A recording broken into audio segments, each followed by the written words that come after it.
तो हेलो बच्चों, स्वागत है आपका अगले लेक्चर में। जैसे कि हमने पिछले लेक्चर में लास्ट टॉपिक हमने कवर किया था। टॉपिक क्या था हमारा? Precise and accuracy. ठीक है, अब हमारा टॉपिक इसमें आज का होने वाला है law of chemical combination. Topic क्या होने वाला है बच्चों? Law of chemical combination. ठीक है, देखिए इसमें क्या होता है, कोई भी केमिकल रिएक्शन है, जब उसमें दो या दो से ज्यादा एलिमेंट आपस में कंबाइंड होते हैं तो वहां पर नए सब्सटेंस की फॉर्मेशन होती है। अब उस नए सब्सटेंस की फॉर्मेशन में कुछ प्रॉपर्टीज वहां पर इन्वॉल्व होती है जिन पर कुछ लॉ वर्क करते हैं। ठीक है, तो यहाँ पर सबसे पहला लॉ आपका होता है, क्या होता है यहाँ पे? Law of conservation of mass. Second topic आपका इसमें होता है law of definite proportion. Third law आपका इसमें होता है law of multiple proportion. Fourth law आपका इसमें होता है गैलुशेक लॉ ऑफ गैसेस वॉल्यूम। और फिफ्थ लॉ इसमें लास्ट वाला आपका होता है एवोगाड्रो लॉ। ठीक है, वन बाय वन करके हम इन पांच को देखने वाले हैं। तो बिना किसी देरी के हम स्टार्ट करते हैं इसको। फर्स्ट लॉ हमारा क्या है बच्चों? इसमें फर्स्ट लॉ है हमारा law of conservation of mass. आपको दिख रहा होगा ये हमारे ये क्या है? एंटोनी लवोइसियर है।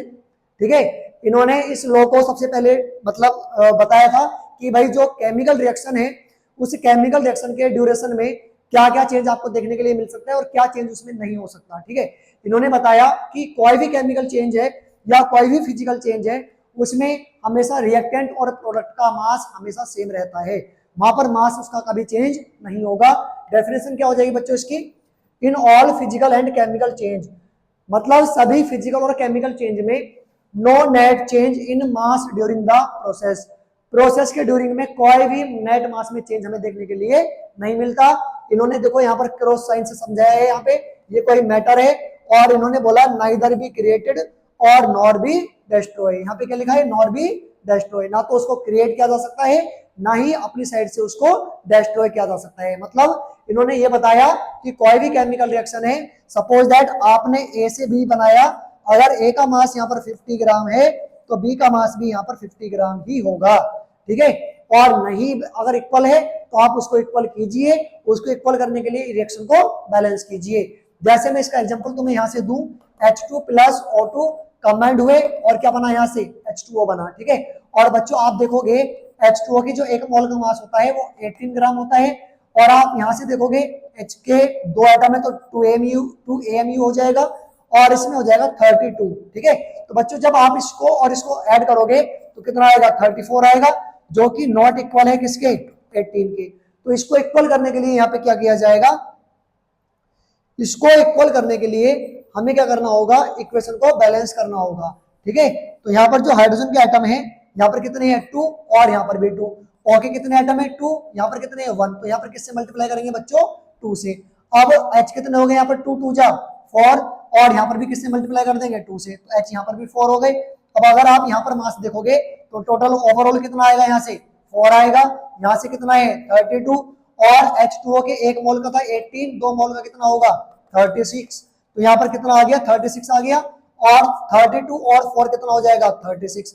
तो बच्चों अब ये मास जो है रिएक्टेंट साइड का प्रोडक्ट के साइड के इक्वल हो गया है, आप देख सकते हैं यहाँ पे। तो जब किसी भी केमिकल रिएक्शन में दोनों साइड का मास, रिएक्टेंट और प्रोडक्ट साइड का मास इक्वल होता है तो वहां पर law of conservation of mass follow होता है। बात समझ में आ गई बच्चों? तो इसका मतलब क्या था कि मास को ना तो क्रिएट किया जा सकता है और ना ही उसको डिस्ट्रॉय किया जा सकता है। क्लियर? इसके बाद सेकंड लॉ हम इसमें देखेंगे। सेकंड लॉ क्या होगा बच्चों? Law of definite proportion. क्या होगा बच्चों इसमें? सेकंड लॉ आपका होगा लॉ ऑफ डेफिनिट प्रोपोर्शन, या इसको हम बोल सकते हैं क्या? Law of definite composition. इसका दूसरा नाम क्या हो सकता है? Law of definite composition. Composition से आप समझ सकते हैं कि भाई कोई भी सब्सटेंस है, फिर चाहे वो कितने भी मेथड से बनाया हुआ है या नेचुरल है, ठीक है, डज नॉट मैटर। ये मैटर नहीं करता कि वो आपने बनाया है या मतलब वो नेचुरल आपको गेट हुआ है। ठीक है, हमेशा उसमें जो एलिमेंट प्रेजेंट है उनका कंपोजिशन हमेशा ही फिक्स रहेगा। ठीक है, डेफिनेट रहेगा। तो डेफिनेशन क्या होगी इसकी? irrespective of the source, a compound always contains same elements combined together in the same proportion by mass। देखिए वहां पर जो उसका सोर्स है, किसी भी कंपाउंड को फॉर्म करने का जो सोर्स है वो इररेस्पेक्टिव हो सकता है, कोई भी सोर्स हो सकता है, डज नॉट मैटर। बट उसमें मैटर क्या करता है बच्चों कि जो कंपाउंड आपके पास फॉर्म हो रहा है उसमें कंटेंट्स होंगे सेम एलिमेंट और कंबाइन जो होंगे वो सेम प्रोपोर्शन में होंगे। By mass. जैसे आप यहाँ पर एग्जांपल दे सकते हैं, एग्जांपल में दिया हुआ है बच्चों क्यूप्रिक कार्बोनेट। क्या एग्जांपल में दिया हुआ है इसमें? Cupric carbonate. और क्यूप्रिक कार्बोनेट में कौन कौन एलिमेंट होगा? कॉपर होगा, कार्बन होगा, ऑक्सीजन होगा। ठीक है, ये आपके पास क्यूप्रिक कार्बोनेट का, क्यूप्रिक कार्बोनेट जो आपको गिवन है, ये उसका नेचुरल वाले का एग्जांपल है। नेचुरल वाले की जो शेप होती है वो ये होती है, और सिंथेटिक जो किया हुआ होता है उसकी शेप ये होती है। तो नेचुरल वाला और सिंथेटिक दोनों की शेप जो है उसमें कलर में चेंज आपको दिख रहा होगा, बट एक चीज यहाँ पर फिक्स है, वो क्या है? इनका परसेंटेज, कंपोजिशन इनका फिक्स है। कॉपर इसमें भी 51.35% होगा, और कॉपर इसमें भी 51.35% होगा। और यहाँ पर भी कार्बन आपका कितना होगा? 9.74%। तो कार्बन यहाँ पर भी 9.74% ही होगा। सिमिलर अगर ऑक्सीजन की बात करें तो बच्चों ऑक्सीजन यहाँ पर कितना है? 38.91%। तो यहाँ पर भी कितना होगा? 38.91%। डज नॉट मैटर कि आपने वो कितने मेथड से बनाया है, या वो नेचुरली है या ह्यूमन मेड है। ठीक है, तो उसमें एक चीज फिक्स है, हमेशा जो एलिमेंट उसमें प्रेजेंट है उनका जो कंपोजिशन है बच्चों वो क्या रहने वाला है? उसमें डेफिनेट रहने वाला है, कांस्टेंट रहने वाला है। और ये जो लॉ दिया था वो किसने दिया था? जोसेफ प्राउस्ट ने। ठीक है, इसके बाद अगला लॉ इसमें होने वाला है लॉ ऑफ मल्टीपल प्रोपोर्शन। बच्चों थर्ड लॉ क्या होने वाला है इसमें? Law of multiple proportion. और ये दिया है हमारे डेल्टन चचा ने। इन्होंने दिया है, ये डेल्टन चचा ने दिया है। ठीक है, और इन्होंने क्या बताया कि भाई जब कोई भी केमिकल रिएक्शन है उसमें अगर दो एलिमेंट ऐड होने के बाद में दो या दो से ज्यादा कंपाउंड की फॉर्मेशन करते हैं तो उसमें एक का मास तो फिक्स होगा, बट दूसरे का जो मास हो जाएगा वो एक मतलब सिंपल नंबर रेशियो में आएगा। आप देख सकते हैं यहाँ पे डेफिनेशन क्या होने वाली है इसकी? If two elements combine to form more than one compounds, अगर दो एलिमेंट कंबाइन होकर के एक दूसरे के साथ में मोर देन वन कंपाउंड वहां से फॉर्म करते हैं, तो आगे क्या बोला उसने? Masses of one element. तो वहां पे जो एक एलिमेंट का मास होगा that combine with fixed mass, वो क्या होगा? फिक्स्ड मास से कंबाइन होगा ऑफ द अदर एलिमेंट, दूसरे एलिमेंट के साथ में, और in the ratio of small whole number. और जो दूसरा एलिमेंट आपके पास होगा उसका जो मास होगा वो एक स्मॉल सिंपल रेशियो में निकल के आएगा। तो यहाँ पर एग्जांपल है reaction between hydrogen and oxygen. जब यहाँ पर हाइड्रोजन और ऑक्सीजन में रिएक्शन होती है बच्चों, तो ये जो हाइड्रोजन ऑक्सीजन है मिलकर के क्या बनाते हैं? एक तो बनाते हैं H2O जिसको हम क्या बोलते हैं? वाटर, और एक बनाते हैं यहाँ से हाइड्रोजन पेरोक्साइड जो कि क्या होता है? H2O2। तो आप इसमें देख सकते हैं भाई हाइड्रोजन के यहाँ पर भी दो एटम है, हाइड्रोजन के यहाँ पर भी दो एटम है। तो मास कितना होगा हाइड्रोजन का? यहाँ पर हाइड्रोजन का मास यहाँ पर कितना होगा? 2 ग्राम, और O का मास कितना होगा यहाँ पर? 16 ग्राम। अब अगर आप इसमें चेक करोगे तो बच्चों इसमें भी दो एटम है हाइड्रोजन के, तो फिर से कितने ग्राम आएगा? 2 ग्राम, 2 ग्राम आ जाएगा। और O के कितने एटम है यहाँ पर? 2 एटम है। O के एक एटम का मास कितना होता है? 16। दो एटम का कितना हो जाएगा? 16 2 जा 32। ठीक है, तो अब आप एक बार बताइए, देखिए पहला एलिमेंट इसमें भी सेम है, पहला एलिमेंट इसमें भी सेम है, बस डिफरेंस किसका है? दूसरे एलिमेंट का। तो दूसरा एलिमेंट का मास यहाँ पर कितना है? 16 ग्राम, और यहाँ पर कितना है? 32 ग्राम। तो जब उसमें रेशियो निकालेंगे 16:32, तो सिंपल रेशियो क्या आएगा बच्चों? 1:2। क्या आएगा बच्चों सिंपल रेशियो उसका? 1:2। तो वो हमेशा क्या होंगे? स्मॉल नंबर रेशियो में होंगे। बात समझ में आ गई? क्लियर है सभी को? ठीक है, अगर देखिए आपको जरूरी नहीं कि एग्जांपल यही वाला लेना है, आप एग्जांपल कार्बन और ऑक्सीजन का ले सकते हैं। कार्बन डाइऑक्साइड बन जाएगी, कार्बन मोनोऑक्साइड बन जाएगी वहां से, है ना? तो आप उनको भी ले सकते हैं यहाँ पे। ठीक है, तो एक एलिमेंट तो हमेशा फिक्स मास में होगा, और दूसरा जो एलिमेंट कंबाइन हो रहा होगा वो हमेशा एक स्मॉल नंबर रेशियो में प्रेजेंट होगा दोनों ही कंपाउंड में। ठीक है, ये हमारा क्या है? Law of multiple proportion. ठीक, इसके बाद बच्चों नेक्स्ट टॉपिक हमारा, नेक्स्ट लॉ जो हमारा इसमें होने वाला है फोर्थ वाला, वो क्या होने वाला है? गैलुसेक्स लॉ ऑफ गैसियस वॉल्यूम। क्या है बच्चों ये? Gay-Lussac law of gaseous volume. ये साइंटिस्ट का नेम है गैलुसेक, इन्हीं के द्वारा गिवन है ये, तो इन्हीं के नाम पर इसको आगे बढ़ा दिया गया है। और इसकी डेफिनेशन क्या होने वाली है बच्चों? At constant temperature and pressure. भाई जो टेम्परेचर और प्रेशर होगा अगर वो कांस्टेंट है तो उस केस में क्या होगा? व्हेन गैसेस कंबाइन, या तो गैस कंबाइन हो रही हो एक साथ में, या और आर प्रोड्यूस्ड, या वो प्रोड्यूस हो रही हो इन अ केमिकल रिएक्शन, एक केमिकल रिएक्शन में, they do so in a simple ratio by volume. वो हमेशा एक सिंपल रेशियो में होती है उनके वॉल्यूम के अकॉर्डिंग। ठीक है, तो यहाँ पर एग्जांपल दिया हुआ है एग्जांपल क्या है बच्चों यहाँ पे, reaction between hydrogen and oxygen. तो यहाँ पर हाइड्रोजन का मॉलिक्यूल है, ऑक्सीजन का मॉलिक्यूल है, और ऐड होकर के क्या बना लेते हैं, H2O का मॉलिक्यूल बना लेते हैं। जब आप इसका मास बैलेंस करोगे तो यहाँ पर 2 एटम आएंगे इसके, यहाँ पर इसका 1 एटम आएगा, और यहाँ पर इसके कितने मॉलिक्यूल आएंगे, 2 मॉलिक्यूल। ठीक है, बात समझ में आ गई बच्चों। अब हमने क्या करा, देखिए हमारे पास 1 मोल है, तो 1 मोल को हमने लिया 50 ml, कितना लिया 50 ml। तो यहाँ पर इसके 2 मोल हैं, तो 250 कितने हो जाएंगे 100 ml।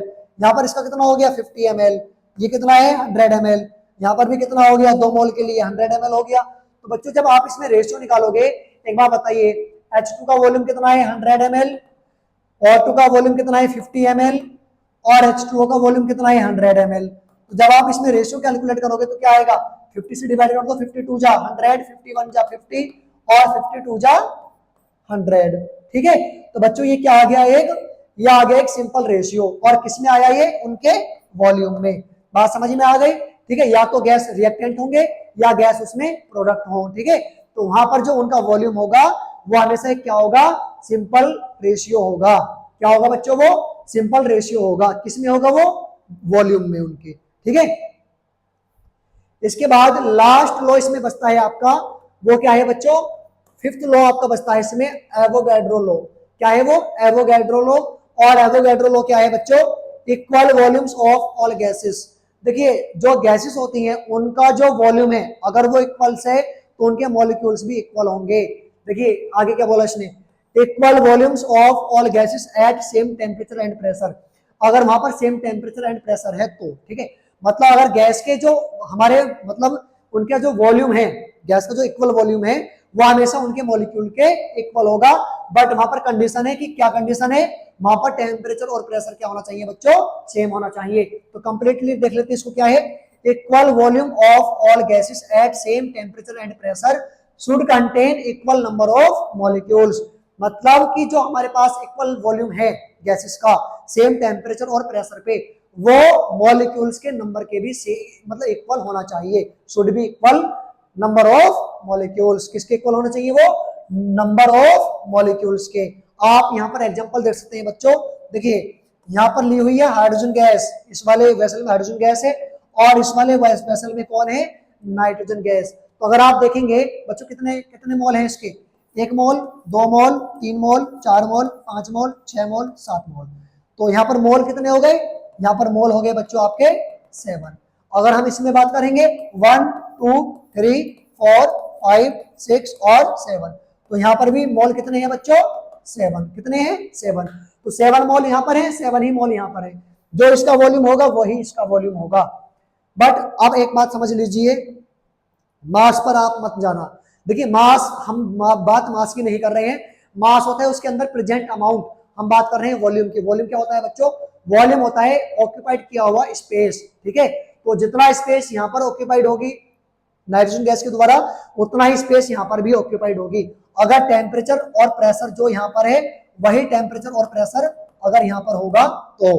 बात समझ में आ गई, आई होप समझ में आ गया होगा टॉपिक।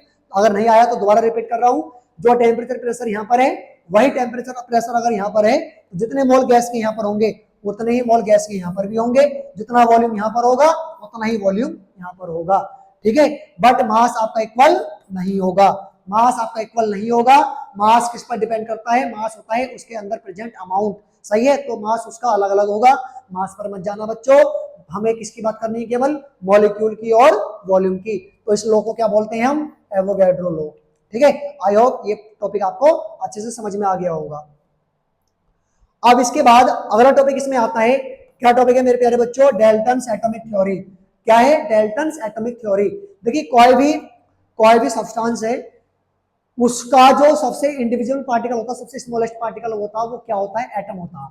बेटा मैं नॉन लिविंग सिस्टम की बात कर रहा हूँ, लिविंग सिस्टम में स्मॉलेस्ट पार्टिकल सेल्स होती है। ठीक है, तो दोनों के बीच में डिफरेंस है, एटम और सेल अलग अलग होती है।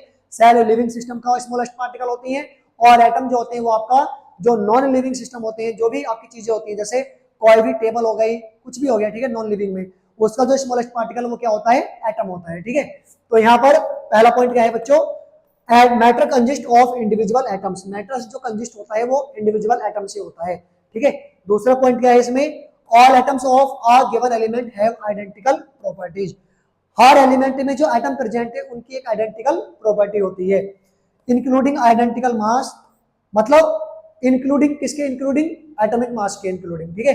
अब यहाँ पे इसने बोला atomic mass, sorry atoms of different elements, अगर वो डिफरेंट एलिमेंट के एटम है तो उनकी जो प्रॉपर्टी होती है वो भी क्या होती है, डिफरेंट होती है, क्या होती है, वो भी डिफरेंट होती है, ठीक है। अगला पॉइंट क्या है, compounds are formed when atom of different elements combine in a fixed ratio, तो जो कंपाउंड होते हैं वो आपके तभी बनते हैं जब क्या एलिमेंट एक फिक्स्ड रेशियो में कंबाइंड होते हैं एक दूसरे के साथ में, ठीक है।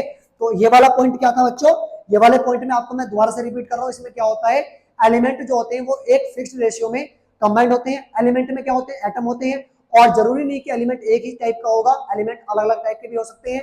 तो जब वो डिफरेंट डिफरेंट एलिमेंट आपस में कंबाइंड होंगे, एक फिक्स्ड अमाउंट में कंबाइंड होंगे, तो वहां पर किसकी फॉर्मेशन होगी, कंपाउंड की फॉर्मेशन होगी, ठीक है।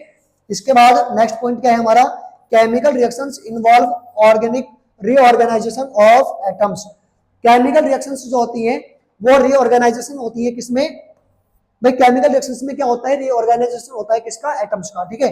आगे क्या बोला, these are neither created nor be destroy in a chemical reaction, अब ये जो एटम्स हैं किसी भी केमिकल रिएक्शन में ना तो इनको डिस्ट्रॉय किया जाता है और ना ही उनको हम क्रिएट कर सकते हैं, ठीक है। ये आपकी क्या थी, डाल्टन्स एटॉमिक थ्योरी थी। इसके बाद अब देखिए इस थ्योरी का जो मेन मोटिव था वो क्या था, ये जो थ्योरी एक्सप्लेन की जाती है वो किस पर एक्सप्लेन की जाती है, the law of chemical combination पर, ये थ्योरी एक्सप्लेन करती है लॉ ऑफ केमिकल कॉम्बिनेशन को, मतलब एक्सप्लेन करती है, but could not explain the law of gases volumes, but ये गैसेस वॉल्यूम को एक्सप्लेन नहीं कर पाती, ठीक है।